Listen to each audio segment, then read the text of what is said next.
എളവള്ളി ഗ്രാമപഞ്ചായത്തിലെ ജലനിധി ശുദ്ധജല വിതരണ പദ്ധതിയുടെ ഭാഗമായുള്ള 20 ലിറ്റർ ജാർ ഫില്ലിംഗ് പ്ലാന്റിന്റെ പ്രവർത്തനം ആരംഭിച്ചു. 45 ലക്ഷം രൂപ ചെലവഴിച്ചാണ് പദ്ധതിക്ക് തുടക്കം കുറിച്ചത്.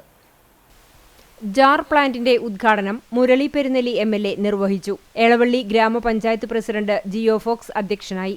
മുല്ലശ്ശേരി ബ്ലോക്ക് പഞ്ചായത്ത് പ്രസിഡന്റ് ലതി വേണുഗോപാൽ മുഖ്യാതിഥിയായിരുന്നു. ജനപ്രതിനിധികളായ Leena Sreekumar, K D Vishnu, N B Jaya, Cherupushpam Johny, panchayat മുൻ പ്രസിഡന്റ് CF രാജൻ, ജലനിധി ഭാരവാഹികളായ PI Babu, PM Joseph, KA Preman എന്നിവർ സംസാരിച്ചു. പഞ്ചായത്തിലെ കുടുംബങ്ങളിൽ കുറഞ്ഞ നിരക്കിൽ ശുദ്ധജലമെത്തിക്കുന്ന ജലനിധിയുടെ ടാങ്കിൽ കലരുന്ന ഉപ്പ് പോലും ഫിൽട്ടർ ചെയ്യാനുള്ള ആധുനിക ടെക്നോളജിയായ ultra filtration and reverse osmosis ആണ് ഫില്ലിംഗ് ജാറിൽ സജ്ജമാക്കിയിട്ടുള്ളത്.